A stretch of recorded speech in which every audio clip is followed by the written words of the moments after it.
Bismillahirrahmanirrahim. Alhamdulillahi rabbil alamin. Wassalatu wassalamu ala nabiyyina wa habibina Muhammad wa ala alihi wa sahbihi ajma'in wa man tabi'ahum bi ihsanin ila yaumiddin wa ba'du. Assalamu alaikum warahmatullahi wabarakatuh. Magandang hapon po sa mga kapatid naming nakikinig dito sa Saudi Arabia at magandang gabi po sa mga kapatid naming nakikinig dyan sa Pilipinas. Tuloy po kayo ulit sa ating Madras every Friday na kabilang ito sa mga dakilang trabaho natin dahil nakakatapat sa dakilang araw at lalo na ngayong Muharram na nakakatapat sa dakilang buwan na ang Muharram. Bago pa tayo magsimula mga kapatid sa Islam sa topic natin, ay bilang paalaala sa ating lahat na ngayon ay pangsyam ng buwan ng Muharram, na bukas ay pang-10 na kanais-nais malaking sunna na mag-fasting bukas. Bukas ay Saturday na pang-10 ng buwan ng Muharram, na kung magfa-fasting tayo dyan ay ipapatawad ng Allah sa atin ang 1 taon na naging kasalanan natin. Kaya paghandaan po natin ng mabuting intensyon ang fasting bukas. Ito ay bilang reminder sa atin lahat. Pagkatapos ay bumalik tayo sa ating talakayan na hindi pa natin natatapos, yung pang-8 pagsamba ng puso na Al-Ikhlas. Al-Ikhlas mga kapatid sa Islam, marami po yung mga branches. Natapos natin last Friday ang tungkol sa mga palatandaan na ikaw ay mukhlis. Ikaw ay mukhlis. Ngayon naman ay ang pag-aaralan natin ay ang Thamaratul Ikhlas. Thamaratul Ikhlas, ang mga bunga ng pagka-ikhlas, ang mga bunga ng pagkataos puso ng trabaho, lalo na ang pagsamba kay Allah subhanahu wa ta'ala. Tandaan po natin mga kapatid sa Islam na ang pagka-ikhlas ay siyang kaluluwa ng mga pagsamba lahat-lahat. Lahat ng mga pagsamba kay Allah ay ang kaluluwa nito ay ang pagka-ikhlas o pagkataos puso para kay Allah. Siya ang napakadakilang pagsamba ng mga puso. Ito ay sikreto ng tao at ng kaniyang Rabb na walang nakakaalam na anghel upang isulat niya ito, walang nakakaalam na syaitan upang sirain ito, walang nakakaalam na kalaban upang sirain ito. Ito ay sikreto ng tao at ng Allah subhanahu wa ta'ala. Kaya pag ang nakakaalam lang ay si Allah, ay paano isusulat ng mga anghel? Isusulat ng mga anghel mga kapatid sa Islam sa pamamagitan ng utos ng Allah sa kanila. Ayon naman sa syaitan, ang syaitan ay kalaban ng tao dahil kalaban ni ama nating Adam. Ang syaitan ay tandaan natin na pinapasok niya ang lahat ng trabaho natin. Lahat ng trabaho natin ay pinapasok ng syaitan. Bakit niya po ito pinapasok? Pinapasok niya ito upang sirain niya. At walang makakaligtas kay syaitan para hindi niya masira ang kanyang trabaho, kundi ang mga mukhlisin. So, ang unang bunga mga kapatid sa Islam ng pagka-mukhlis ay makakaligtas ka kay syaitan na hindi niya masisira ang gawa mo. Ano ang proof? Ang proof ay ang sinabi ng Allah bilang pagkwento sa atin kung sino ang syaitan. Sinabi niya sa banal na Quran, Surat Fussilat, Surat Sad, verse 82 to 83. قال فبعزتك لأغوينهم أجمعين illa ibadaka minhumul mukhlasin. Qala, sinabi daw ni Shaitan. Kailan niya ito sinabi? Sinabi niya noong hindi siya nagsunod kay Allah, hindi siya nagtira pa kay Adam. Ipinag-utos ng Allah sa kanila na magtira pa kay Adam bilang paggalang sa kanya, hindi siya nagtira pa. Mula noon ay sinumpa siya ng Allah, tinakwil siya ng Allah, nakataas-taasan at kagalang-galang. So ito ang isinagot niya kay Allah noong itakwil siya ng Allah. Sinabi niya, "Fabi'izzatika, isinusumpa ako sa karangalan mo." Fabi'izzatika, isinusumpa ako sa karangalan mo. La'ughwiyannahum ajma'in, kay talagang ililigaw ko silang lahat-lahat. Talagang ililigaw ko silang lahat-lahat. Illa ibadaka minhumul mukhlasin, maliban sa mga alipin mo na matwid silang sumasamba o matwid silang naglilingkod sa iyo, mga mukhlisin. Matwid sila, naglilingkod at sumasamba sa iyo. Yung mga taos-pusong nagsasamba, nagtatrabaho ng mabuti para sa iyo. So kung tutunghayan po nating mga kapatid sa Islam, ay si Shaitan, si Iblis, ay bakit siya nagsumpa?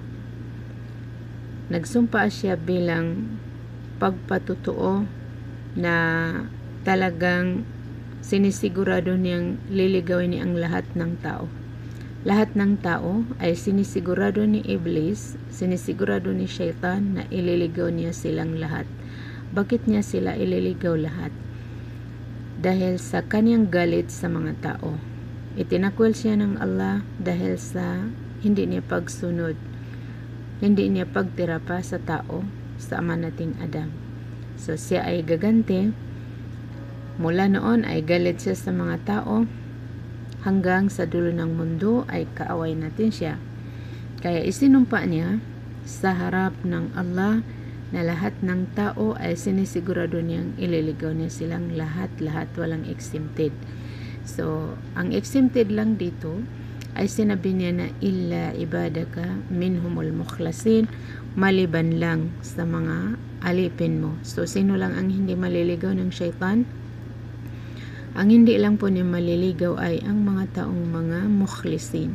Ito ang unang bunga ng pagkamukhlis o pagkataos-pusong gumawa ng mabuti ng tao. Pagkataos-pusong magsamba kay Allah subhanahu wa ta'ala na hindi kayang iligaw ng Shaitan. Hindi niya kayang iligaw kahit gaano pa siya katalino. Bakit hindi niya kayang iligaw? Kasi protektahan siya ng Allah subhanahu wa ta'ala. Ang unang sandata natin mga kapatid sa Islam laban kay Shaitan ay ang kaalaman. Ang tiyak na kaalaman sa mga salita ng Allah at salita ng kaniyang sugo. Tulad ng isang lalaki na maalam siya at malaki ang pagsamba niya kay Allah subhanahu wa ta'ala. May dumating sa kanya na Shaitan na nagsalin ng anyo. Nagsalin na anyo na nagkunwari siya na siya ay anghel. Sinabi daw niya sa lalaki na espesyal na isinugo ako ng Allah upang sabihin sa iyo ang napakagandang panalangin na kung ipagdadasal mo, kung gagawin mo ito ay madadagdagan ang iyong karangalan. So ano ang isinagot ng maalam, matalino sa Quran at Sunnah? Sinabi niya na sapat na sa akin ang sinabi ng Allah at sinabi ng kaniyang sugo. Bakit niya yan nasabi mga kapatid? Kasi siya ay una maalam. Alam niya ang mga turo ng Allah at alam niya ang mga turo ng propeta. So pangalawa ay inaasahan niya at pinaninindigan niya na ang totoo lang na patnubay ay ang patnubay ng Allah at ang patnubay ng kaniyang sugo. Maliban dyan ay walang ibang patnubay. Lahat ng maliban sa Quran, lahat ng patnubay na maliban sa Quran, ibig sabihin hindi galing sa Quran at hindi galing sa Sunnah ni Propeta Muhammad, peace be upon him, ay hindi tunay na patnubay. Kaya sinabi niya, sapat na sa akin ang patnubay ng Quran at patnubay ng Sunnah ni Propeta Muhammad, peace be upon him. Hindi ko yan gagawin, hindi ko kailangan yan. Kaya ang sabi ng syaitan, umalis daw at sumigaw. Sinabi niya na hindi kita maligaw dahil ikaw ay kabilang sa mga mukhlisin. So, ang tulay natin mga kapatid sa Islam upang maging kabilang tayo sa mga mukhlisin ay ang kaalaman. Ang kaalaman. Kaya ang kaalaman po ay tinawag na nur. Tinawag na nur. Ibig sabihin ay liwanag na binibigyan niya ng liwanag ang daan upang makitaan natin ang nararapat. Upang makitaan natin ang nararapat nating gawin, upang makitaan natin ang nararapat nating sabihin, upang makita natin ang matuwid na daan para hindi tayo maligaw. Para hindi tayo maligaw at hindi tayo mapahamak. Kaya napakalaki po ang kahalagahan ng pag-aaral. Ito po ang dahilan kung bakit hindi tayo tumitigil magbasa. Hindi tayo tumitigil magbasa ng mga aklat na isinulat ng ating mga dalubhasa na sinishare natin sa mga groups. Baka sakaling makatulong sa mga taong nagpupursige magdagdag ng kaalaman at nagpupursiging humanap ng katotohanan. Yun po ay kabilang sa ipinagpapasalamat natin at ipinupuri natin kay Allah subhanahu wa ta'ala na binigyan tayo ng pagkakataon na magsama-sama tayo dito sa mga groups na ito na walang ibang dahilan kundi ang matuto. Walang ibang dahilan kundi ang katuwaan ng ating Rab. Walang ibang dahilan kundi ang gantimpala ng Allah sa atin.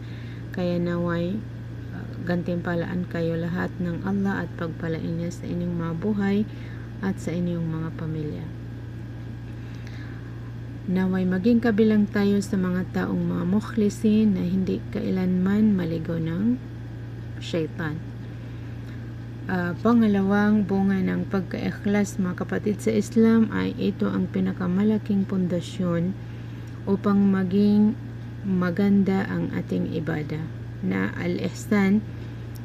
Upang mapabuti natin ang ating mga pagsamba ay ito ang kanyang pangunahing pundasyon na maging ikhlas ang ating magkaroon tayo ng totoong pagka-ikhlas. Pag naging mukhlis na tayo ay nagkaroon tayo ng malaking pundasyon sa pagpapaganda ng ating mga ibada kay Allah subhanahu wa ta'ala. Dahil ang ibada mga kapatid sa Islam ay pinapaganda natin sa pamamagitan ng pagkataos puso at pagkaalinsunod niya sa pamamaraan ni Propeta Muhammad, peace be upon him, al-ikhlas wal mutaba'ah. Ang pagkataos puso nito para kay Allah at alinsunod nito, pagsunod, alinsunod sa pamamaraan ni Propeta Muhammad, peace be upon him. Paano siya nagsamba, paano siya nag-fasting, paano siya nagbigay ng kawanggawa, paano siya nag-hajj, paano siya nakitungo sa mga matatanda, paano siya nakitungo sa mga bata, paano siya nakitungo sa kanyang mga asawa, paano siya nakitungo sa kanyang mga kasamahan, paano siya nakitungo sa iba't ibang uri ng mga tao, paano siya nakitungo sa kanyang mga kalaban at iba pa. So yun ang pangalawang paraan upang tanggapin, pangalawang kondisyon ng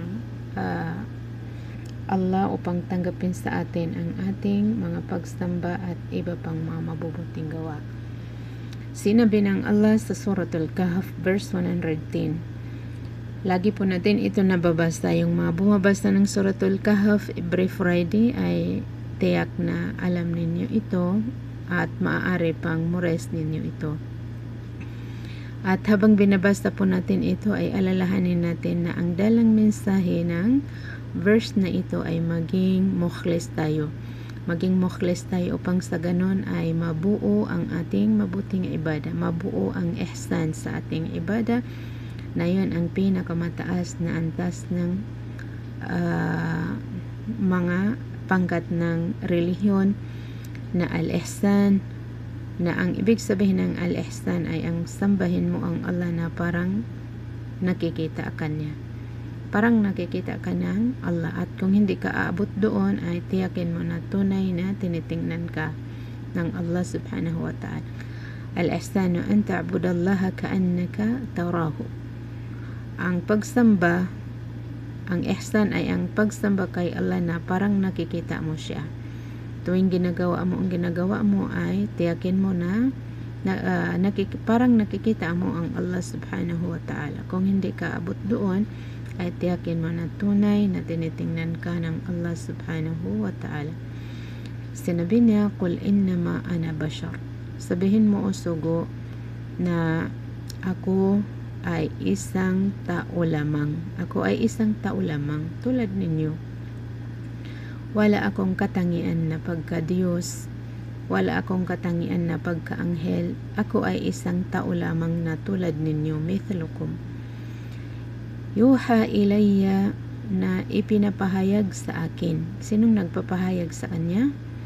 Ang nagpapahayag sa kanya ay ang Allah. Yuha ilayya, ipinapahayag sa akin, annama ilahukum ilahu wahid, na ang Diyos niyo lamang ay iisang Diyos. Ang Diyos niyo lamang ay iisang Diyos, hindi maraming Diyos. Ano ang Diyos? Ang karapatan niyang sambahin. Karapatan niyang sambahin ng lahat ng kanyang nilikha.